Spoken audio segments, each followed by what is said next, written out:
सुगंधा और उसकी सास कांता के बीच एक अजीब सी जंग रहती थी। ये जंग थी किचन में कौन ज्यादा अच्छा काम करेगा और घर के सदस्यों के दिल जीतेगा। और उनकी इस जंग में हमेशा कुर्बान होते थे उनके दोनों पति। कैसे? आइए देखते हैं इस किचन पॉलिटिक्स की कहानी में। एक दिन किचन में, माँ जी, आज मैं बना रही हूँ मेथी की सब्जी। इस खाने से घर वालों के पेट की सारी समस्या खत्म हो जाएगी। और मैं बना रही हूँ तड़के वाली छाछ, जिसे पीते ही गैस की समस्या कभी नहीं होगी। दोनों अपने अपने खाने को लेकर टेबल पर पहुंच जाती हैं। तभी सुगंधा के ससुर उसकी बनाई सब्जी की तारीफ कर देते हैं। अरे वाह, मेथी की सब्जी भी बनी है, बड़ी ही स्वादिष्ट है। वाह बहू वाह। अरे बहू, लेकिन इसमें इतनी सारी मेथी बर्बाद करने की क्या जरूरत थी? देखिए माँ जी, ये तो वो मेथी है जो आप रात में भिगोकर सुबह उसका पानी पीती हैं, और जो मेथी फेंक देती हैं उसी से मैंने ये सब्जी बनाई है। अरे वाह बहू, तुमने तो बड़ा ही समझदारी का काम किया। बस अब क्या था, कांता जी का तो मानो ये सुनकर खून ही सूख गया। वो फैसला कर लेती है कि किसी भी तरह वो अपने खाने की तारीफ लेकर ही रहेगी और सुगंधा को किचन में उसकी कमियां गिनाएगी।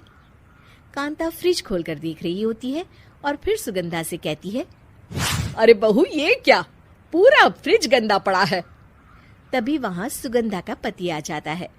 वो सुगंधा को डांट कर कहता है, सुगंधा, तुम्हें कितनी बार कह रखा है कि वायरस फैल रहा है, साफ सफाई का पूरा ख्याल रखना है, लेकिन तुम किचन में इतनी गंदगी रखोगी तो कैसे चलेगा। सुगंधा सास की तरफ देखती है जहाँ वो मुस्कुरा रही होती है। सुगंधा समझ जाती है कि सास ने उससे बदला लेने के लिए ये सब किया है। दोनों रात के खाने की तैयारी में लग जाती हैं। दोनों ना एक दूसरे की तरफ देखती हैं और ना ही एक दूसरे से बातें करती हैं। रात को खाने की टेबल पर एक एक कर दोनों कई तरह के अलग अलग व्यंजन टेबल पर लगा देती हैं और अपने अपने पति के पास जाकर खड़ी हो जाती हैं।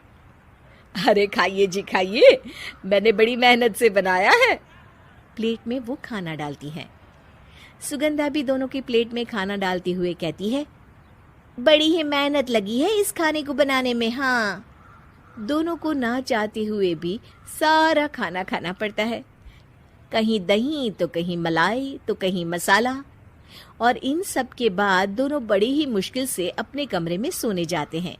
लेकिन अगली सुबह सुगंधा का पति चिल्ला रहा होता है, हाय रे, हाय मेरा तो पेट खराब हो गया, हाय माँ बहुत दर्द हो रहा है।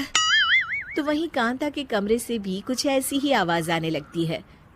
हे भगवान, इस सास बहू की लड़ाई हमारी जान लेकर रहेगी। जाओ कोई डॉक्टर को बुला कर लाओ।